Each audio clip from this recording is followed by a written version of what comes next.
Breaking news phone tapping case విచారణలో విస్తుగొలిపే విషయాలు వెలుగు చూస్తున్నాయి. గత ప్రభుత్వ హయాంలో తెలంగాణ హైకోర్టులో పనిచేసిన 18 మంది న్యాయమూర్తుల డీటెయిల్స్ ఈ కేసుకు సంబంధించిన నిందితుడి కంప్యూటర్లో ఉన్నట్లు తేలింది.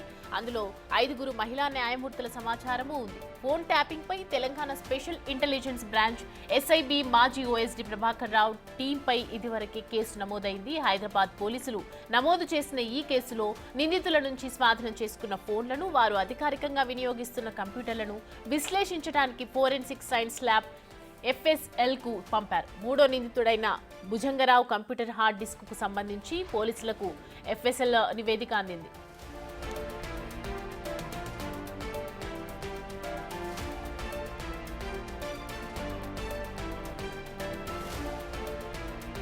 ఆ కంప్యూటర్లో వివిధ రాజకీయ పార్టీలకు చెందిన నియోజకవర్గ స్థాయి నేతలు, ఎమ్మెల్యే అభ్యర్థులు, పలువురు న్యాయమూర్తుల ప్రొఫైల్స్ ఉన్నాయి.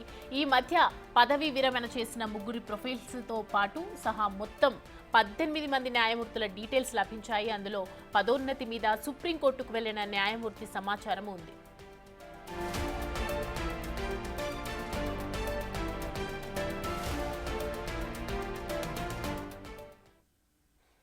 ఇక పూర్తి వివరాలు దీనికి సంబంధించి మా అసోసియేట్ ఇన్పుట్ ఎడిటర్ నగేష్ అందిస్తారు. నగేష్, చెప్పండి, దీనికి సంబంధించి ఎన్నో విషయాలు బయటకు వస్తున్నాయి ఫోన్ ట్యాపింగ్కి సంబంధించి. ముఖ్యంగా గత ప్రభుత్వంలో స్థానిక ఎమ్మెల్యేలు అలాగే కొంతమంది న్యాయమూర్తుల పేర్లు కూడా వినిపిస్తున్నాయి. అసలు వివరాలేంటి? గత 10 ఏళ్ల బీఆర్ఎస్ హయాంలో న్యాయమూర్తులు ఏం చేశారు, నేతలు ఏం చేశారు, లేదంటే డబ్బులు బయట ఎవరైతే ఈ లాభాలు నడిపే వ్యాపారులు ఏం చేశారు, బంగారం వ్యాపారులు ఏం చేశారన్న మొత్తాన్ని ఫోన్ ట్యాపింగ్ ద్వారానే బీఆర్ఎస్ గవర్నమెంట్ తమకు అనుకూలంగా మలుచుకుందని చెప్పచ్చు. ఎవరెవరు ఏం మాట్లాడుకుంటున్నారు, ఏదైనా జడ్జిలు రేపు ఉదయం ఇచ్చే ఏదైతే జడ్జిమెంట్ కు సంబంధించిన విషయాలు కావచ్చు. సో అక్రమ ట్యాపింగ్ ద్వారా భయంకరమైన వాస్తవాలు అయితే ఇప్పుడు బయటకు వస్తున్నాయి. గత ప్రభుత్వ హయాంలో తెలంగాణ హైకోర్టులో పనిచేస్తున్న 18 మంది న్యాయమూర్తుల వివరాలు, కేసుకు సంబంధించిన నిందితుడి వివరాలు కూడా కంప్యూటర్ లో ఉన్నాయని చెప్పి తేలింది ప్రస్తుతం. అయితే అందులో 5 మహిళా న్యాయమూర్తుల సమాచారం కూడా ఉంది. ఫోన్ల అక్రమ ట్యాకింగ్ పైన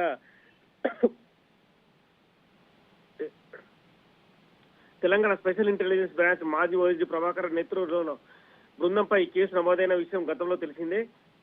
హైదరాబాద్ పోలీసులు ఈ కేసుని దర్యాప్తు చేస్తున్నారు. మొత్తం వాళ్ళ నుంచి స్వాధీనం చేసుకున్న పోలీసుల్ని వాళ్ళు ఏదైతే వినియోగించిన కంప్యూటర్ ని ఫోరెన్సిక్ సైన్స్ ల్యాబ్ FSL కు పంపారు.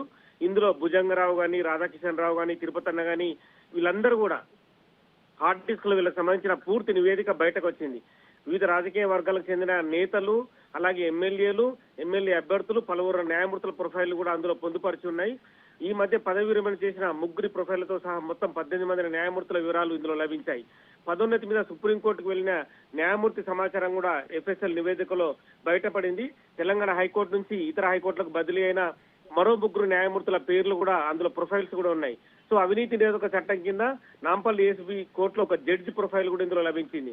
సో మొత్తానికైతే వీళ్ళు ఏదైతే ఫోన్ ట్యాపింగ్ అనేది ఖచ్చితంగా వ్యక్తులను టార్గెట్ చేస్తూ ఆ వ్యక్తులు ఏం చేస్తున్నారు, వ్యక్తులు రేపు ఏం చేయబోతున్నారు, వాళ్ళ జీవిత శైలి ఎలా ఉంది, వాళ్ళ నుంచి పూర్తి సమాచారాన్ని సేకరించి వాళ్ళని భయభ్రాంతులకు గురి చేయడం, వాళ్ళతోని అనుకూలంగా పనులు చేయించుకోవడం అనేది ఇక్కడ క్లియర్ గా అర్థమవుతుంది. ఫోన్ ట్యాపింగ్ ద్వారా సమాచారాన్ని సేకరించి మూడో వ్యక్తి ద్వారా వాళ్ళకి ఫోన్లు చేయించి మొత్తం మీ వ్యవహారం మీరు ఇట్లా చేస్తున్నారు, మీరు అలా చేస్తున్నారు అని చెప్పి వాళ్ళకి చెప్పడంతో వాళ్ళు భయభ్రాంతులకు గురయ్యారు.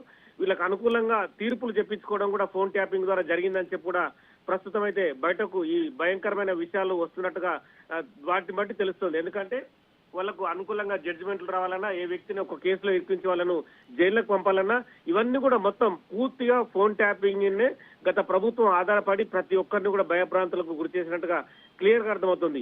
18 మంది హైకోర్టు జడ్జిలపై నిఘా పెట్టడం అంటే ఆషమాషి వ్యవహారం కాదు. ఇప్పటికే చాలా మంది న్యాయమూర్తులందరూ కూడా తమ ఫోన్లో ట్యాపింగ్ చేయడం అని చెప్పి కూడా వాళ్ళంతా చాలా సీరియస్ గా ఉన్నారు. సుప్రీంకోర్టులో కూడా తమకు సంబంధించిన ఫోన్లు ట్యాపింగ్ అయ్యాయని చెప్పి కూడా వాళ్ళు కూడా సుప్రీంకోర్టు న్యాయమూర్తికి, చీఫ్ జస్టిస్ కూడా కంప్లైంట్ ఇచ్చారు. సో FSL నివేదికలో వీళ్ళందరికీ సంబంధించిన పూర్తి అంశాలు కూడా బయటకు వచ్చాయి. FSL నివేదికను కూడా ప్రస్తుతం అయితే కోర్టుకి ఫోన్ ట్యాపింగ్ సంబంధించిన దర్యాప్తు జరుపుతున్న వెస్ట్ జోన్ పోలీసులు అయితే సమర్పించారు. ఈ కేసులో ఇప్పటికే భుజంగరావు గాని, రాధాకిషన్ రావు గాని, తిరుపతి అన్నకు బెయిల్ వచ్చినా కీలక నిందితుడు ఎవరైతే ప్రభాకర్ రావు ఉన్నాడో, ప్రభాకర్ రావు మాజీ ముఖ్యమంత్రి కేసీఆర్ కి సన్నిహితుడు, వాళ్ళ సంబంధించిన రిలేషన్ కూడా మొత్తం ప్రభాకర్ రావు చేయడం వల్లనే కూడా ఈ మొత్తం వ్యవహారం అంతా నడిపినట్టుగా కూడా ఇప్పటికే నిందితులు ఒప్పుకున్నారు. కానీ ఈ ముగ్గురు నిందితులు ఇప్పుడు బయటకు వచ్చినా కూడా తదుపరి దర్యాప్తులో అప్రకటిత నేరస్తుల అస్త్రం కూడా ప్రభాకర్ రావు పైన, శ్రవణ్ రావు పైన ప్రయోగించే అంశాన్ని కూడా ప్రస్తుతం పోలీసులు చూస్తున్నారు. న్యాయస్థానం అనుమతిస్తే వాళ్ళ ఆస్తులను కూడా జప్తు చేసే విధంగా ముందుకెళ్తున్నారు. ఎందుకంటే ఇలాంటి వ్యవహారంలో మరొకరు కూడా ఫోన్ ట్యాపింగ్ లో పాల్పడి వ్యక్తులను కానీ, వ్యాపారులను కానీ, నేతలను కానీ, న్యాయమూర్తులు కానీ ఇబ్బందులకు గురి చేయకూడదంటే ఖచ్చితంగా వీళ్ళపైన ఆస్తుల జప్తు చేస్తే మాత్రం ఇంకొకరు ఇలా చేయరని చెప్పి కూడా పోలీసులు భావిస్తున్నారు. ఈ క్రమంలో కూడా జడ్జి ద్వారా న్యాయమూర్తి అనుమతితో నెక్స్ట్ స్టెప్ వేసే అవకాశం కనిపిస్తోంది. Right, thanks for the updates.